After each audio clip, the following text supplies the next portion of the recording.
introduce yourself and kind of who you work for and the whole kit and caboodle. Yeah, so Rob Yoder here, guided with Elk Creek Outfitting here since January of '04 is when I signed up there. So 20 plus years, where I was born and raised in Ohio. You know, it's a dream of everyone's back there in the Midwest to see the West, to get to experience it. You know, and then you come out here and you realize this is extremely rugged country. This is not for the faint of heart. So just to be able to see it and enjoy it, I feel like I'm in the 1 percentile that actually sees a lot of this stuff. Yeah, it's tough to get around these mountains if you have any disabilities whatsoever. I've sat on top of some of those lofty peaks. Often thought about people that will never get to those spots ever. That is exactly like I thank God every day. I look up and see the mountains. I get this controversy with out of state and resident guides. Well, both of us are non-resident. Do you think that maybe not growing up looking at these mountains give you a little bit of more excitement, maybe sense of enthusiasm over the years to keep you going? You know, I would have to agree that yes, there's probably some of that plays in, because I know other parts of the country do not have the wild, rich area that we do here. And so to come from that, to be able to see this, eat it, sleep it, breathe it around every corner, I mean, it just motivates me more to do it the next day, because I might not be able to at some point. That'll be a bad day when that happens. Yeah, every year it seems like the 6th week of archery comes a little rougher. Do you think any of your kids will follow in your footsteps wanting to guide? You know, unfortunately, I'm probably not. I think, you know, they admire it and they love hunting, and they might change their mind later on, but definitely not the 2 girls. My son, he's really work motivated. He loves to hunt, but he does not have the passion like I do. When I was his age, it literally was every day in the woods. Eat, sleep, breathe it. So it's also, it's hard to make a living doing this. You know, you're 100% right, especially for a married family man. It takes a lot for the wife to be patient and accepting of a husband that leaves before daylight every morning, hours before daylight, and comes home hours after dark. Yeah. And that's literally half of the year with all the seasons. That is pretty challenging, but, you know, come the off season, we try to make up for it. Spend as much time as we can together. And with, like, the apprentices, you know, we'll get 2 or 3 young guys. They don't have girlfriends. They just are out of high school. They come in and they want to do this. And then the second they start getting a girlfriend, or they start thinking about that stuff, or they do a season where the pay is really good during that season, and then they have the winter off. And they're like, okay, maybe I should be doing construction, or maybe I should be mechanicking or something, because this isn't working. No, you gotta have fill-in work for sure. Yeah. 2 guns and tires and a lift kit, and then they're broke again. Yeah. So it's definitely something that you have to have a passion for. And that is true. You know, and then along with that, you know, you're in people's business. And so for a guide, you know, if you're working your tail off for these guys, a lot of these hunters will see it, and they will compensate you for that. I've done very well with the tips. I don't never talk to a hunter about tips. $100 to one person is like 1,000 to the next. So you don't never know what you're getting. You don't know what to expect. You're just gonna pour heart and soul into it and hope they compensate you. How's your tips been? They used to be really good. And I didn't change anything. Maybe go a little harder because my name's on it. And they've gotten bad. I don't know. I've heard it said from other outfitters that the outfitter himself generally does not get tipped that good. Yeah. And then I can see where that comes from, because they're like, well, we already paid you. I get it. Yeah, no. But it is funny. I mean, we always love hearing like that the guides do really good with tips and everything, and it's just, we just say it's whatever they feel is fair. It's not a percentage. It's, if the guide worked his tail off for you, just say thank you somehow, and usually. And that goes a long ways. And I guess where I was going with that is Where the weekly paychecks may not take you, the tips will. Yeah. You know, if you can be frugal with your money in the off season, it definitely can last much longer and get you through the winter. I've had other CEOs of large companies at the end of a hunt talk about, can I take your work ethic back to my company? Well, shoot, I'm just doing my job. I just do what I would want to see done if I was him. Kind of warms my heart a little bit to see that it's recognized by someone that makes a living off of good employees. You know, some of them, they just, I don't know how they make it in business with non-motivated or people that don't take it serious. Maybe they feel a little entitled or whatnot, but you take someone that, you know, is a family man, someone who's hardworking, shows up on time, does what he says he's going to do. It's all common sense stuff. It's nothing special. If I can do it, anybody can do it. Sometimes you get that one person that sees that and is just like, I don't even care if I kill an animal. This is just incredible. Yeah, he gets to see you in your element. Yeah. I mean, he's seeing you see things in the woods that it's telling a story that he doesn't get to see. Right. And Yep. he's wanting that knowledge, and Yep. you're the only key to it. Yep. That 6 days or however long your hunts are. I like that too. It feels neat to, like, I guess they trust you more than anything. Absolutely. You can feel it. They're like, I would follow this dude anywhere. You can just, it's Yep. radiating off of Yep. him. Yeah, I know exactly what you're talking about. Well, essentially, as a guide, you're not really an employee. You are, but you're not really an employee of the outfit. You're more of self-employed. Correct. Because, you know, you don't have a boss breathing down your neck. We can't be everywhere that you are. So Right. really, you're taking all of your knowledge. You're working really hard for yourself because, and we explain this to the guides all the time, if you want to continue working with us and continue guiding and continue this, be an awesome guide. Right. And then they come back and they book and they say, I don't want to hunt with you guys unless this guy is my guide. Right. Well, then that's job security. Absolutely. And you can take that. I mean, we don't have fishing permits, so we can't take anybody on a fly fishing trip.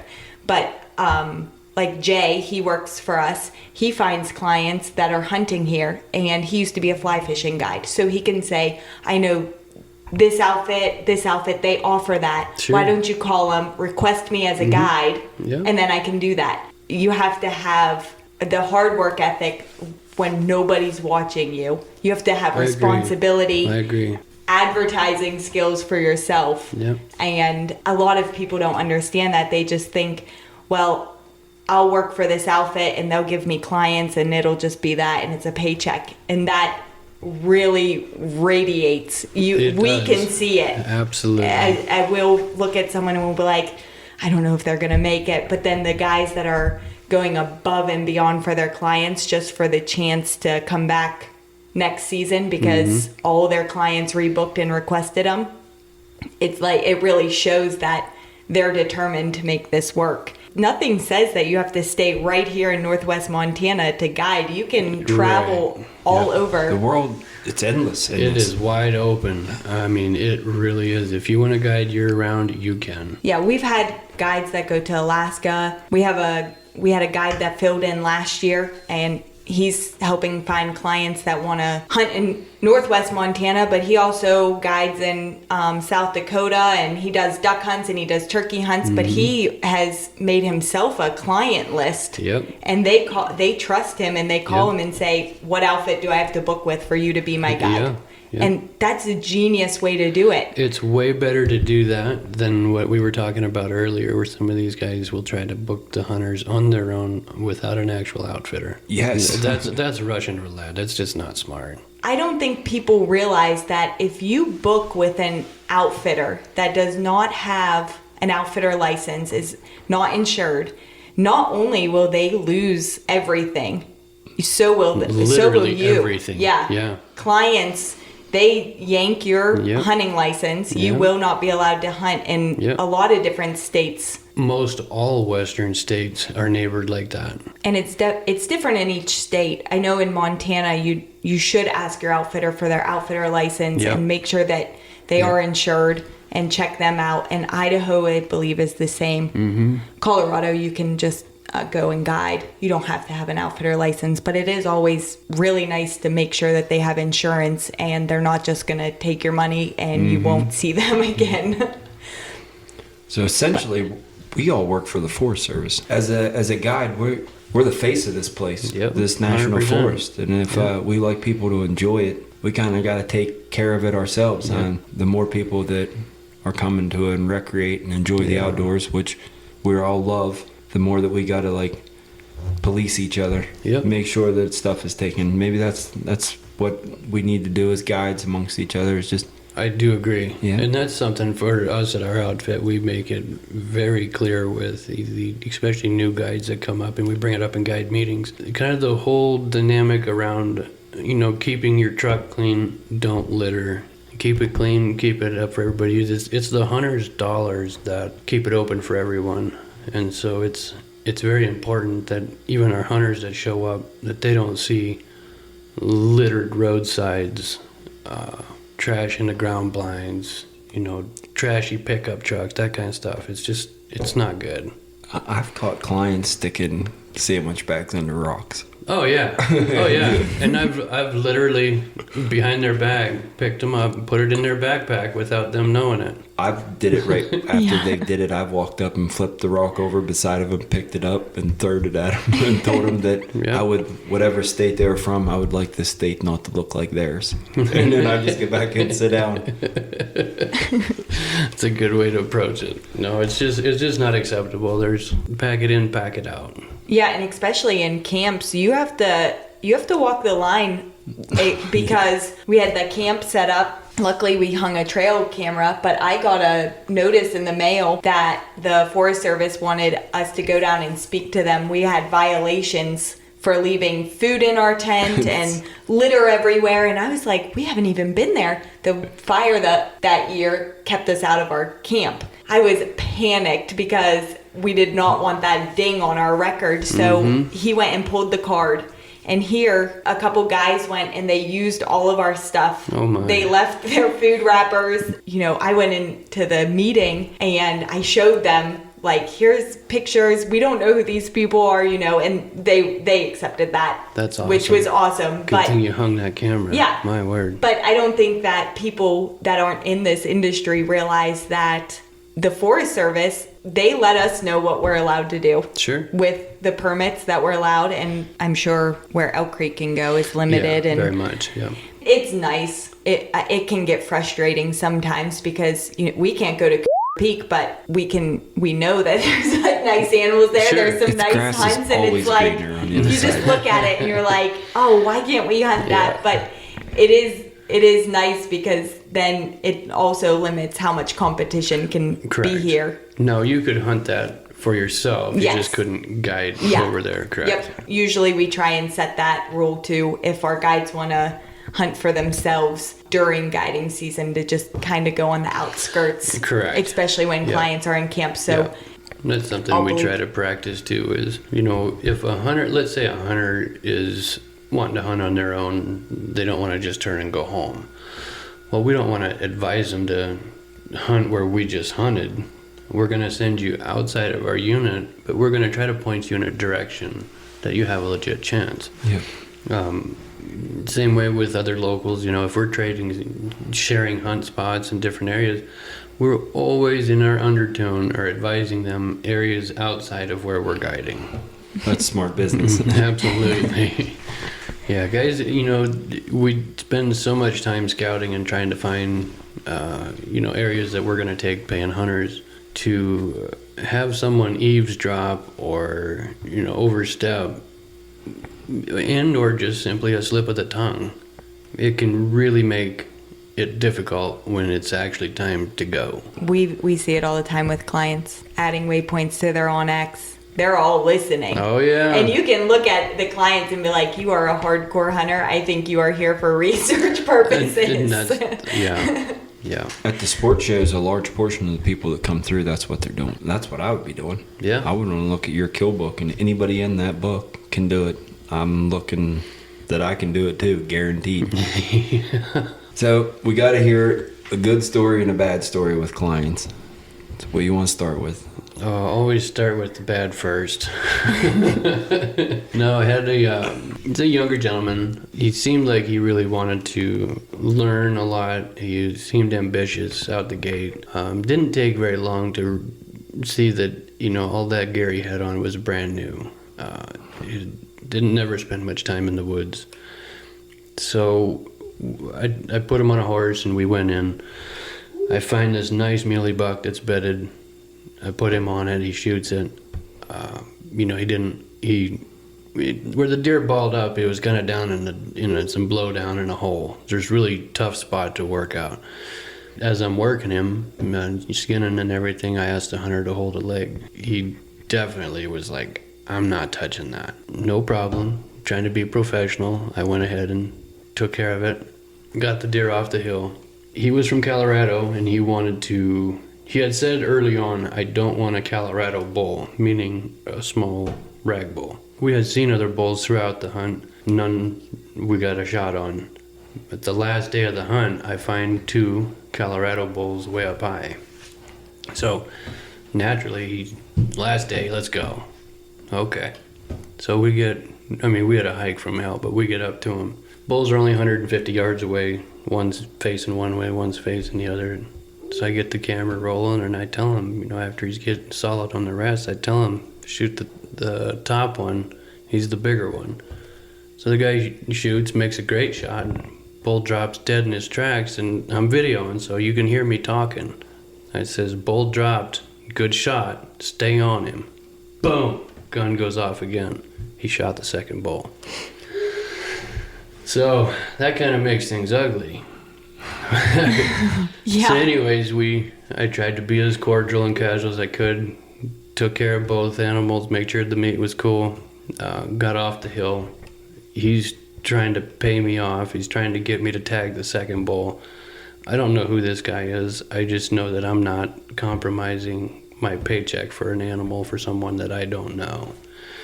And so we get down and I pull the outfitter to the side and I let him know what happened and I caught it on camera. So naturally you got to report it, and the guy got citations, lost his license in all the western states. Even along with that, I know people foul up. I don't believe this was a foul up. He never made an excuse for it. Instead, he kept trying to get someone else to tag it. Just everything he was doing was not cool. Mm-hmm. He wasn't even able to have a cordial conversation without being just utterly rude in everything that he says. Needless to say, it was kind of bittersweet to see that hunt end. Nevertheless, those are the ones you remember. I've done tons of hunts, and many I totally forget. Some of them I wish I would forget. That's one of them.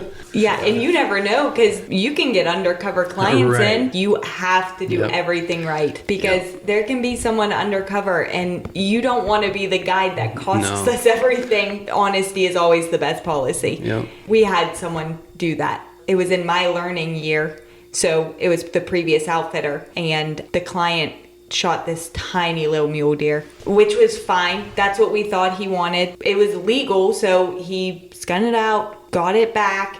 But the client said, was like, I'll pay you to just kick that thing down over the bank and we'll just act like I never killed it. And he went right to the outfitter and was like, I did not do that. I made him tag it. Yeah. But I'm just saying that if he comes back, you might want to put him with a guide that wouldn't do that.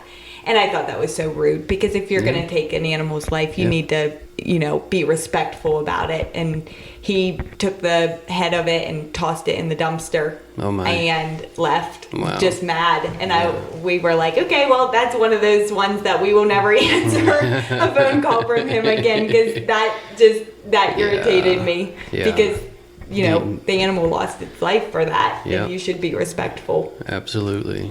Absolutely. I've had two where you're guiding an attorney bear hunting, and the bears, he spot a bear up in the cliffs like they are. This one's not actually that far. But him being in his 60s, he was a flatlander, not out of shape, no problem, nothing against that. We'll take our time to get there.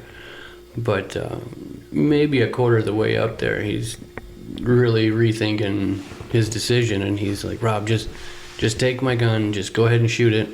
I'm an attorney. If anything comes of it, we'll take care of it. You know, that kind of thing. No, man, well, you're okay. Let's just take our time. Bear's not going anywhere. Let's just get up there and do it at your speed. And we did, and that was great. But nevertheless, that's one of these occasions where if I didn't respond the way I did, and let's say I took his advice and went ahead and shot the bear, well, my kids' meals are at risk here. Yeah.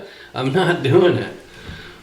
Yeah, So- where maybe a younger guy that's new to this, Right. where they're May like, have got talked into it. yeah, Yeah. because you know they're like, well, what's the harm? I'll look like a good guy because that Sure. animal got killed and nobody Yeah. will know the difference, and it's just not worth it. No, and it's not smart to even brag about a kill that is not proper. I mean, that's something that'll haunt you for the rest of your life. So I have a story similar to this, but I believed I was in the right, and I did kill an animal for a client, but it was not illegal. It was in legal take. I finished a bear off. Sure. Yeah. We were running it with dogs in Maine, and I had a very old client, and he had been with the hunting outfit. Oh, geez, probably 30 times. Oh, wow. A lot of times. And we treated this bear, and he made a poor shot on it with a giant gun. Well, the bear wouldn't stop, and it kept traveling, so I had to turn a couple dogs loose. Well, they bait this thing up on the ground, and Oh man, that's ugly. yeah, it was not pretty what was going on, and I had to finish the bear off. And Yeah. I got scolded by the outfitter. Not anything like you would think for finishing a bear off for a client. I should have waited until the client got there, no matter what the circumstances. It was very inhumane, like truly, like what was Sure. going on. That's why Yeah. I shot it. Sure. It was gross. So Yeah.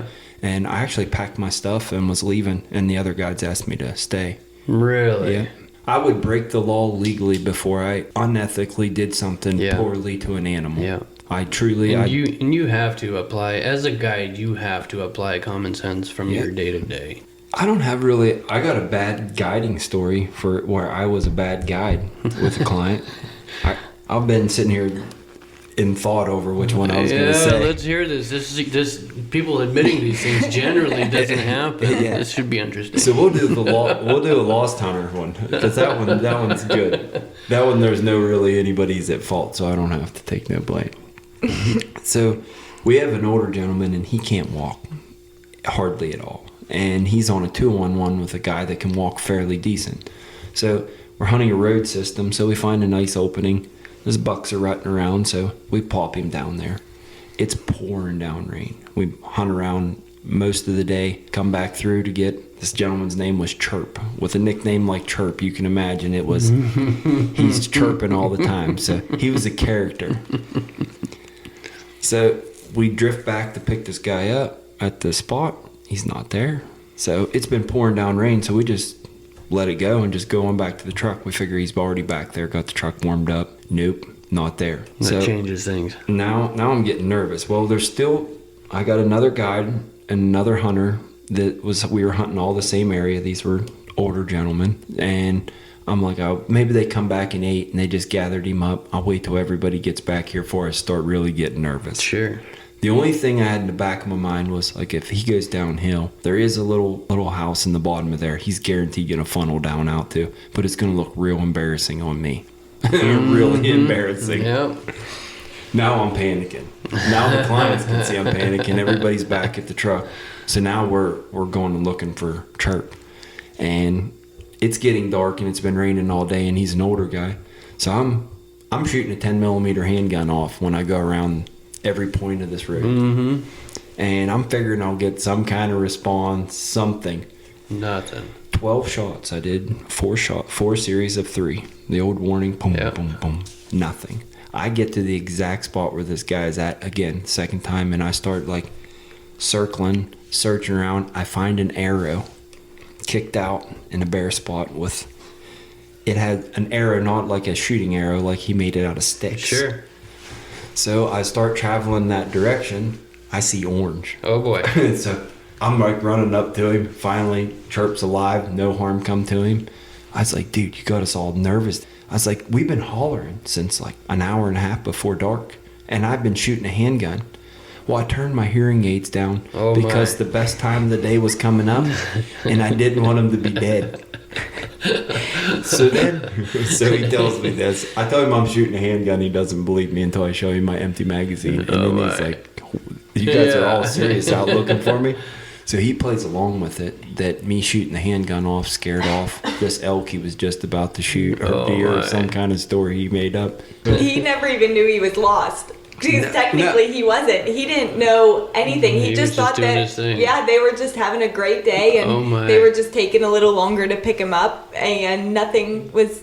I was having a panic attack here because I'm getting in-reach messages, and I'm like, oh my goodness, I'm going to have to call my first wife and say we lost someone, and he was just as happy as could be. He thought it was hilarious that we were all panicked over him. I believe at least he had a good sense of humor. I believe it was the first you were in business. So it was. Even worse. It was. So I got a good story. I had a client that I didn't guide him in archery season, and he come out and he blowed his feet completely apart. Couldn't really go, but he went the rest of the week. Come back out in rifle season with both tags, an elk and a deer. We have terrible weather. It's very foggy, but this guy, he's in very good shape. His feet just let him down last time, and he got his boots well broke in. He's ready to go. We cover tons. We're doing 2 hunts a day. What I would usually do, a single hunt, we're checking 2 areas off. Very good. Mm-hmm. Weather starts getting horrible on us. It starts pouring down rain the end part of the week, so we go to timber knocking. It's down to Saturday, and we jump this herd of elk. We sneak up this ridge, and the thermals are still going good for us, and it's raining, and I'm thinking it's going to be good the whole time because they should be dropping cloud cover, and all of a sudden we're in tight on this whole group of elk, and there's 2 legal bulls in there. Oh boy. And the wind starts shifting, and there's elk all around us. So the elk bust out of there. They circle down around. I kind of know where they're going. They've been moved. Mm-hmm. So we actually beat them down to the bench that they were trying to get to. Nice. About get another shot there. It doesn't happen. Spook them again. So now the third time is pretty much it's over. Somehow, by the grace of God, I kind of knew these elk, they were going to ring and go down and cross this creek in this one spot. So we're running. We get down in there, and I can see him single and filing through the fog. And I'm there with my binoculars, and I can't really see that good. And he's actually using my rifle, and everything's steamed up. It's pouring down rain, so you can't use scopes or... We'd have been better off to have open sights 30-30 at 120 yards. I see a nice bull, legal bull, so I'm telling him, trying to explain where it's at in the excitement. You know how that goes. It's in the tree leaning with the 45-degree angle with the one with no branches up the one side, this, that. And he's like, I'm pretty sure I'm on it. Boom, the gun goes off. I hear impact. I didn't get to see that elk move. And he goes, did I hit it? Did I hit it? And I was like, you hit an elk. I was like, for sure. I was like, whether we were shooting at the same elk that I was looking at, I don't know. And as we're sitting there discussing it, that dark gloom comes over that we might have just messed up. We might have actually shot a cow, or there was a spike in that group. Like, was he seeing the same thing as I was? Right. And we're going back and forth. So we get down to there with the tree on the 45-degree angle. Pow of hair right there. I'm like, okay, you shot the bull that I was looking at. I'm 99.9% sure. So we just sat down right there. We let another half hour go by. We got up, and this is probably now an hours went by. I didn't know where he hit this thing, and we had plenty of time, so we just, the emotional like wreck of... That's the longest hour of the day when you guys sit and wait for that. Yeah, and I like to let that marinate. I love to watch that. Yeah. And I will set my clock, and we will not move till that second. Yep. So we get up, and we don't walk 60 yards, and we jump up a giant bull. Jump up a bull I've been trying to kill. I knew it was in that group, and I figured we gut punched the big bull. Oh, no. So I'm trying to get him to make another shot. The bull goes up, the old notorious, get on the other side of the ridge and do the old look back. I'm like, kill him. Can't get a shot. The bull moves off. Can you tell if he's hit? Can't tell if he's hit, but I was following blood and the track, and I'm like, I was for sure that was the animal that we were going after. We run over the next hill on the track. I'm excited, not thinking, and we were still on that game trail, and that bull was waiting for us to come over on that game trail. So when we jumped him the second time and moved him, I skirted up the hill a bunch for this third time. I figured we were going to cover ground, but we're not going to be on the same trajectory. And then when we got to the next, let's say, washboard on the hill, we come down the ridge real quiet, and there he was standing, looking back on his backtrack for us. Yeah. Couldn't get a shot again. So I'm like, all right, we're going to chase this bull clear out of the country. So we gather up, we go back to the lodge, sit all night. We go back in the morning.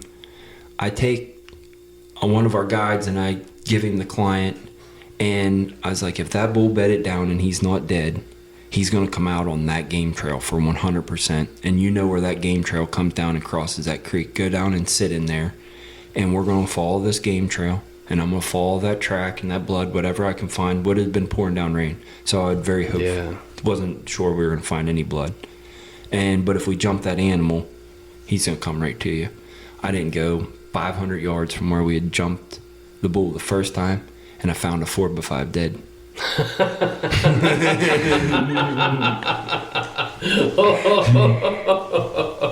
Oh man. So it was a sweet story, but we about. And his reaction, he had tagged out. He had killed a pretty decent mule deer right before that. It was almost as big as his elk. Oh Yeah. my. But you would have thought he killed that giant elk. I mean, he was so excited, and he comes back every other year. He has to take a vacation with his wife, and then he can hunt. So Yeah. every other year, he's booked for as long as we own the business. Oh, that's great. He's just one of those clients Yeah. that love to suffer. That's So, perfect. Yeah. Yeah. And that's suffering here is kind of just the everyday norm when you're in the mountains. Yeah. A nuclear engineer. Really? Complete genius.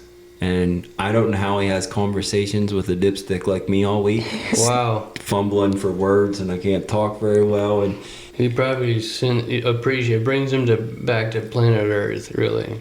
it does. I have to wheel him in every once in a while, because in rifles, usually archery hunts, but in rifle season, he was sitting there and he's like, mathematically, you could virtually shoot this gun until the bullet quit. I was like, what? And he's like, yeah, it's like shooting a missile. And he's like, he's doing all these guys. Like, dude, you're a genius. How are you? Another thing too for these hunters, we're in a very outdoor rich area. Some of these guys will show up with these long guns. Long distance shooting is becoming very popular. I myself am a long distance shooter. I always try to get as close as I can first. But if you have to reach out there, I want to be able to do so. It's more ethical to shoot a long range gun at 600 yards than poke a hope. Absolutely. 300 or Absolutely. what? I'm not down on caliber, but it's more the scope setup and the gun setup. Yeah, it is. And then, of course, practice. Doesn't matter if you're shooting a 30-06 at 100 yards or a 300 Remington Ultra Mag at 1,000 yards. One thing we started doing here recently, which I think's going to work out pretty good, is doing these long-distance shooting classes. We advertise them on our website, and then once a month in the off-season, we'll get a group of guys together and go do it. It is absolutely incredible, the knowledge that is put in 2.5 days. There's 200 rounds per person shot, multi-ranges, multi-angles, and then at the end of it all, we take them up and do an actual backcountry setup. When they leave that 2.5 day, they are ready for the hunt. I mean, they're mentally prepared to what they're going to get into. The flip side to that is getting having some of these guys will order a custom gun that's built and broken and shipped to the lodge. And of course, when they show up, we expect them to shoot their rifle. Some don't want to. We don't never let them shoot at an animal further than what they can prove on the range. Capitalize on the ability to practice long distance shooting, I think, is just huge. Yeah. It's a lot of fun. It really gives you that level of confidence that is needed to go in the woods with. I agree 100. There's so much controversy over it, but if it's used ethically, Yes. ethically, It gotta be. There should be no other way. and one person's ability is not the same as someone else's ability. Yeah. I like to let people use my rifle because I know if it's a poor shot, I know what my bullet does. Sometimes that might sound weird, them shooting a foreign gun and things like that. That's a chance that I would rather take than maybe not feeling the rifle as well, is knowing what that gun does whenever it hits Sure. an animal. And I'm a firm believer on that 28 with that elite bullet. It does Deadly. It is deadly. Yeah. And it's designed for long range. And these guys that show up with certain guns and they're not shooting a coefficient bullet, these schools like that eliminates all the stupidity showing up. Absolutely. So it doesn't really bother me, but when you think about it, and we've known people that have had incidents, we guide in a grizzly bear rich area. Yes. Oh And boy. we kind of nonchalantly like go about it, and I think that's just because we're in this country so much that Correct. you lose maybe that little bit of fear of thinking about it. But a large portion of the country is scared to death to go out eyesight of the Yes. pickup here. Yep. On to that, I would have to say it. No matter what you're doing, if you're riding a stunt bike, after doing it a while, you're going to become much more comfortable doing the flips than you would at the beginning. You come out here in the mountains, grizzly bear area, you see the signs that says be bear aware. Your hunters are always asking, what are you going to do if we get charged by a grizzly? The smart comment is, you just gotta be faster than the person you're with. Yeah. all the guides usually have some little savvy comment then.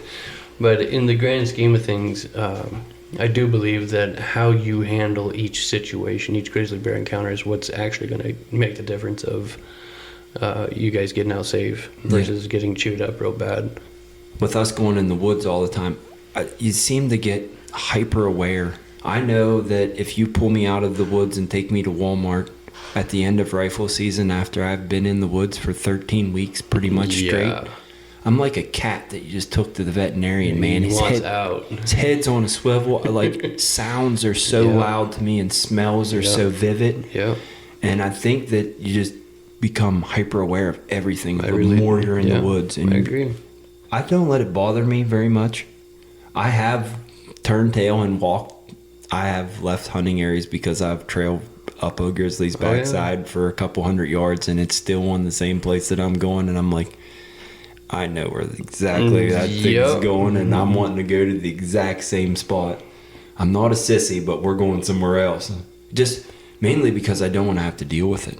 There's so many of them now, and the laws are so strict. It's something I don't want to have to deal with our business. Yep. That is exactly one of the fast things I thought about. I got charged by a sow here a couple years ago, and she came full tilt without any warning. I mean, it was point blank in your face. She's coming hard, coming. The ultimate mother is ticked off, and she is headed my way as fast as she can go. Of course, I pull sidearm. I start hollering at her, and I'm good enough with a pistol to know I want her very close before I start opening up. You also know what a handgun's capable of. And what it's not capable of. Yeah. So I wanted her to get close enough. And this whole incident happened so fast that you don't have time to think. You only have time to react. When she came to roughly bumper to bumper length, which is I'm ready to engage. I mean, I'm expecting to empty my clip in the last 20 feet. Well, she spun and kept the momentum and blew past me. But that told me she bluffed. But she left me between her and the cubs. I know I don't want to shoot her. However, I was fully legal and in my rights to self-defend. She's coming back. She's coming back, absolutely. So I don't want to run.